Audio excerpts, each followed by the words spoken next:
जय श्री राम दोस्तों, आप सभी का स्वागत है उमेश कॉपी ब्लॉग्स में। और हर रोज की तरह मैं यह कथा लेकर के आया हूँ, भगवान श्री राम की कथा। आज जानेंगे यह कथा में भगवान श्री राम ने 14 वर्ष वनवास काट करके माता सीता सहित वापस लौटते समय किस किस जगह स्थान पर रुके थे। आइए जानते हैं कथा चौपाई के साथ। तुरंत विमान तहाँ चली आवा, दंडक बन जहाँ परम सुहावा। कुंभजादि मुनि नायक नाना, गए राम सबके अस्थाना। भगवान श्री राम और उनके साथियों की इस यात्रा में पुष्पक विमान उनका वाहन बना। कुबेर का पुष्पक विमान उन्हें वायु मार्ग से अयोध्या ले जा रहा था, किंतु भगवान श्री राम मार्ग में कई स्थानों पर रुके। सबसे पहले विमान अगस्त्य ऋषि के आश्रम में पहुंचा। मुनि अगस्त्य का आश्रम दंडक वन में था। इस आश्रम में उनके साथ कई अन्य मुनि भी रहते थे। तुलसीदास जी इस संदर्भ में लंका कांड में लिखते हैं, सकल सिंहासन पाई आशीषा, चित्रकूट आए जगदीशा। तहाँ करी मुनि केर संतोषा, चला विमान तहाँ ते चोखा। दंडक वन पर पड़ाव डालने के बाद भगवान श्री राम का पुष्पक विमान चित्रकूट में उतरा। अपना इंतजार कर रहे मुनियों को संतोष दिलाते हुए श्री राम ने वायु मार्ग से यमुना नदी के ऊपर से उड़ान भरी। पुनि देखी अवधपुर अति पावनी, त्रिविध ताप भव रोग नसावनी। अब वो प्रयागराज में गंगा यमुना के संगम के समीप पहुंच जाते हैं। यहाँ से वो गंगा माँ को प्रणाम करते हैं और माता सीता को संगम का महात्म्य समझाते हुए इस बीच उन्हें अपनी राजधानी अयोध्या का दर्शन भी हो जाते हैं। पुनि प्रभु आई त्रिवेणी हर्षित मज्जुन किन्हा, कपिन सहित विप्रह कहूँ दान विवित विधि दिन्हा। अब उनका पुष्पक विमान प्रयागराज में पड़ाव डालाता है। यहाँ पर त्रिवेणी में स्नान करने के उपरांत वो बंदरों और ब्राह्मणों को भोज भी कराते हैं। जासु बिरह सोचहु दिन राति, तरहु निरंतर गुण गण पाति।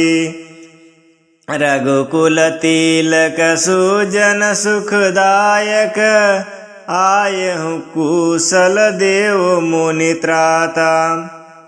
यहाँ से भगवान श्री राम ने अपने आगमन की प्रथम सूचना अयोध्या संप्रेषित की। रिपुरन जीति सुजस सुर गावत, सीता सहित अनुज प्रभु आवत। सुनत बचन बिसरे सब दुखा, त्रिसावंत जी में पाई पीयूषा। इसी दौरान भगवान राम ने भरत को अपने आगमन की सूचना हेतु हनुमान जी को आदेश दिया कि जाओ आप ब्राह्मण के रूप धारण कर के नंदीग्राम जाओ। इसके उपरांत श्री राम भरद्वाज मुनि के आश्रम पहुँचते हैं। यहाँ से पुष्पक विमान गंगा के दूसरे छोर में पड़ाव डालने हेतु उड़ान भरता है। यहाँ पर श्री राम अपने प्रिय मित्र निषाद राज से मिलते हैं। सीता गंगा की पूजा अर्चना करती है और आशीर्वाद ग्रहण करती हैं। अब विमान अयोध्या के लिए उड़ान भरता है। भगवान श्री राम के अयोध्या आगमन की खुशी में समस्त अयोध्या की स्त्रियां दही दूब गोरोचन फल फूल और मंगल के मूल नवीन तुलसी दल आदि वस्तुएं सोने की थाली में भर भर कर मंगल गीत गाते हुए अयोध्या भर में घूम रही हैं। श्री राम को आते देख समस्त अयोध्या नगरी सौंदर्य की खान हो गई। सरयू जल अति निर्मल हो गया। अयोध्या का प्रत्येक नागरिक श्री राम की एक झलक पाने को व्याकुल हो उठे। जो जिस दशा में है वो उसी दशा में बाहर दौड़ा चला आ रहा है। कहीं श्री राम की पहली छवि निहारने से कोई वंचित ना रह जाए, इस भय से कोई बच्चे और बूढ़े को नहीं लाना चाहता। अयोध्या वासियों से अब कोई अधिक विलंब ना सहा जा रहा है। सभी एक दूसरे से पूछ रहे कि अपने श्री राम को कहीं देखा है क्या। इनके साथ ही स्तुति पुराण के जानकार सूत समस्त वैतालिक भाट लोग भी श्री राम के दर्शन के लिए आए। अयोध्या से बाहर आते ही वाल्मीकि रामायण के युद्ध कांड सर्ग 127 में लिखा है, सुताई स्तुति पुराणज्ञम सर्वे वैतालिकस्यथा सर्वे वादी कुशला गणिका स्वे सर्वस्वम। गुरु वशिष्ठ कुटुंब छोटे भाई शत्रुघ्न तथा ब्राह्मणों के समूह के साथ भरत अत्यंत हर्षित होकर कृपा निधान भगवान श्री राम की आगवानी हेतु राजमहल के बाहर आते हैं। अयोध्या की बहुत सी स्त्रियां अपनी अटारियों पर चढ़कर आकाश की ओर देख रही हैं। भगवान श्री राम के पुष्पक विमान को देखकर मंगल गीत भी गा रही हैं। बहुत चढ़ी अटारी हैं निरखही गगन विमान, देखी मधुर सुर हर्षित करही सुमंगल गान।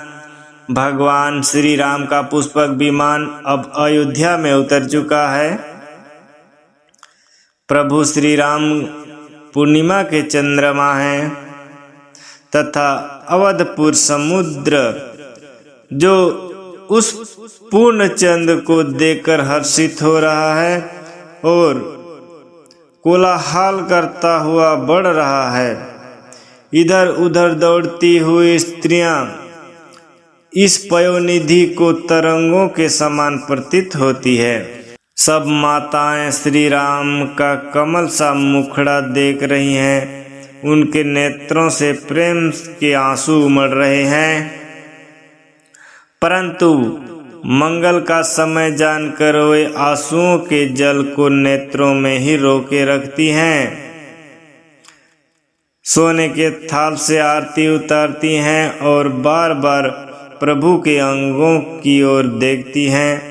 गोस्वामी तुलसीदास जी रामचरितमानस के उत्तरकांड में लिखते हैं, सब रघुपति मुख कमल बिलो कहीं, मंगल जानि नयन जल रो कहीं, कनक थार आरती उतारही, बार बार प्रभु गात निराह, बार बार प्रभु गात निहारही।